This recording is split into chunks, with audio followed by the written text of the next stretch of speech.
Welcome back to our channel Bhishma the master. నా channel మీకు నచ్చినట్లయితే లైక్ చేయండి, షేర్ చేయండి, తప్పనిసరిగా సబ్స్క్రైబ్ చేయండి. ఈరోజు అయితే మనం ద్వారకా తిరుమల చేరుకున్నాము. ఈ జర్నీ వచ్చి రాజమండ్రి నుంచి కోరుకొండ, గోకవరం, మారేడుమిల్లి మీదుగా భద్రాచలం రావడం జరిగింది. భద్రాచలం దగ్గర దర్శనం అయిన తర్వాత ద్వారకా తిరుమల వచ్చాము. ఈ ద్వారకా తిరుమలలో నైట్ స్టే చేసి స్వామివారిని దర్శనం చేసుకోవడం జరిగింది. ద్వారకా తిరుమల చేరుకోవడానికి అయితే డైరెక్ట్ రైలు మార్గం లేదు. భీమడోల్ నుంచి 17 కిలోమీటర్లు ఉంటుంది, కానీ ఇక్కడ పాసెంజర్ ట్రైన్లు మాత్రం ఆగుతాయి. అదే తాడేపల్లిగూడెం నుంచి అయితే 42 కిలోమీటర్ల దూరం ఉంటుంది. ఇక్కడైతే ఎక్స్ప్రెస్లో కూడా ఆగుతాయి. బస్సులు అయితే మనకు విజయవాడ నుంచి కానీ, ఏలూరు నుంచి కానీ, తాడేపల్లిగూడెం నుంచి కానీ, రాజమండ్రి నుంచి కూడా బస్సులు అందుబాటులో ఉంటాయి. ఏపీఎస్ఆర్టీసీ వాళ్ళు మనకి దగ్గర నుంచి అయితే ఆటోలు కూడా ఇక్కడ డైరెక్ట్గా ఉండడం జరుగుతుంది. ద్వారకా తిరుమల పట్టణం నుండి కొండపైకి సుమారుగా 2 కిలోమీటర్ల దూరం ఉంటుంది. అదే మెట్ల మార్గం అయితే 650 మెట్లు ఉంటాయి. ఆటో మీద కూడా వెళ్ళొచ్చు, బస్సులు కూడా ఉంటాయి, ఇబ్బంది ఏమి ఉండదు. తిరుమల తిరుపతి దేవస్థానం అయితే నేను సంవత్సరానికి ఒకసారైనా విజిట్ చేస్తుంటాను, కానీ ద్వారకా తిరుమల వచ్చి చాలాసార్లు ట్రై చేసాం కానీ ఒక్కసారి కూడా రాలేకపోయాను. ఈసారి అయితే ద్వారకా తిరుమల రావడం నా కల నెరవేరినందుకు చాలా ఆనందంగా ఉంది. అన్నింటికన్నా నాకు బాగా నచ్చింది ఇక్కడ వసతి సౌకర్యం అయితే చాలా బాగుంటుంది. ఇదే డార్మిటరీ. ఇక్కడ పర్సన్కి 20 రూపీస్ ఛార్జ్ చేస్తారు. చాప, దిండు ఉంటుంది, లాకర్ కూడా ఉంటుంది, కామన్ వాష్రూమ్స్ ఉంటుంది. చాలా బాగున్నాయి ఇక్కడ డార్మిటరీ అయితే. ఇందులోనే మేము స్టే చేయడం జరిగింది నైట్ అంతా. 24 అవర్స్ కూడా తీసే ఉంటుంది, అసలు ఇబ్బంది ఉండదు. ద్వారకా తిరుమలలో రూములకి అయితే ఇబ్బంది ఉండదు. పద్మావతి అతిథి గృహం ఉంది, టీటీడీ గెస్ట్ హౌస్ ఉంది, అండాల్ గెస్ట్ హౌస్ ఉంది, సీతా నిలయం, ఇంకా కొన్ని అతిథి గృహాలు, సత్రాలు కూడా ఉన్నాయి. డార్మిటరీ సదుపాయాలు కూడా ఉంటాయి. పండగ సందర్భాల్లో తప్ప మిగతా టైంలో అయితే మనకి రూమ్లన్నీ కూడా బాగానే దొరుకుతాయి, ఎటువంటి ఇబ్బంది కూడా ఉండదు. మేము స్టే చేసిన పక్కనే కేశఖండనశాల ఉన్నది.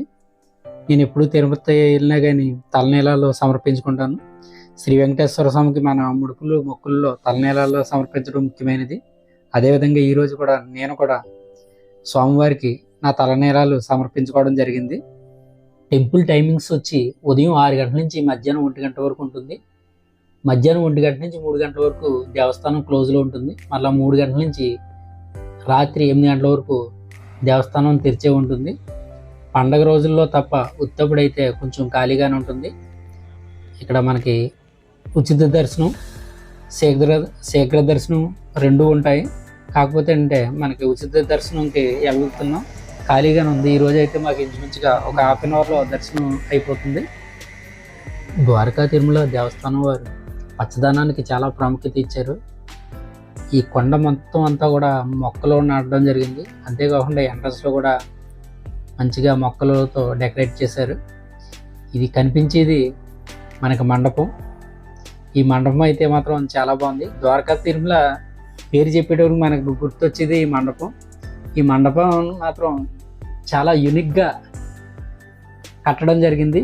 ఇలాంటి మండపాలు మొత్తం 2 మండపాలు ఉన్నాయి. పక్కన ఇంకొక మండపం కూడా కడుతున్నారు. మండపం అయితే మాత్రం మనం చూడగానే ద్వారకా తిరుమలని గుర్తొస్తున్నారు. ద్వారకా తిరుమల ఇది ఆంధ్రప్రదేశ్లోని ఏలూరు జిల్లాలో ఉన్నది. ఇంతకుముందు అయితే ఉమ్మడి పశ్చిమ గోదావరి జిల్లాలో ఉండేది. దీన్నే చిన్న తిరుపతిగా పిలుచుకుంటారు. అంటే తిరుమల వెళ్ళలేని వారు ఇక్కడ స్వామివారికి మొక్కులు చెల్లించుకుంటారు. అందుకే ఈ చుట్టుపక్కల ప్రదేశం వారు అందరూ కూడా చిన్న తిరుపతిగా పిలుస్తారు. ఇక్కడ స్వామివారు శేషాద్రి కొండపై శ్రీ వెంకటేశ్వర స్వామిగా కొలువుదీరి ఉన్నాడు. స్వయంభూగా ప్రత్యక్షమైన శ్రీ వెంకటేశ్వర స్వామిని చీమల పుట్ట నుండి వెలికితీసిన ద్వారకా అనే ముని పేరు మీదుగా ఈ ప్రదేశానికి ద్వారకా తిరుమల అనే పేరు వచ్చింది. ఇక్కడ ఒకే విమాన శిఖరం క్రింద 2 విగ్రహాలు ఉండడం ఇక్కడ విశేషం. ఒక విగ్రహం సంపూర్ణమైనది, రెండవ విగ్రహం స్వామి పై భాగం మాత్రమే కనిపిస్తుంది. ఇదే ద్వారకా తిరుమలకు ఉన్న ప్రత్యేకత.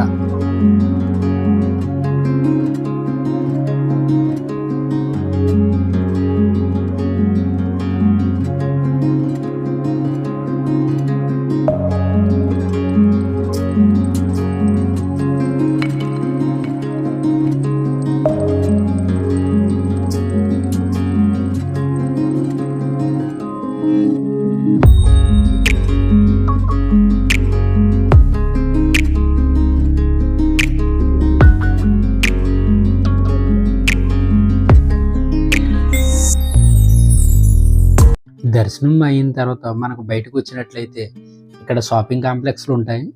ఇక్కడ మనకు నచ్చిన వస్తువుని కొనుక్కోవచ్చు.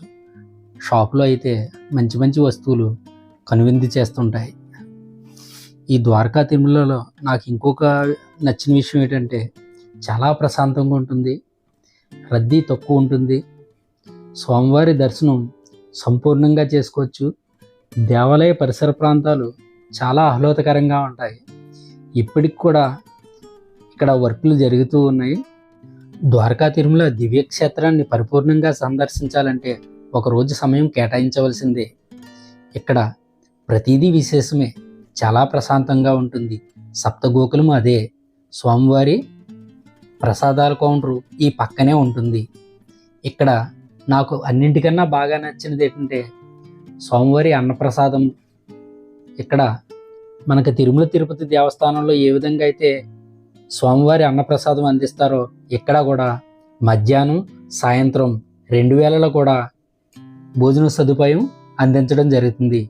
ఇక్కడ వికలాంగులకు బ్యాటరీ కారు కూడా అందుబాటులో ఉంటుంది. ఈ ద్వారకా తిరుమల వీడియో మీకు నచ్చినట్లయితే మీ బంధుమిత్రులకు తప్పనిసరిగా షేర్ చేయండి. ఇట్లు భీష్మ ద మాస్టర్.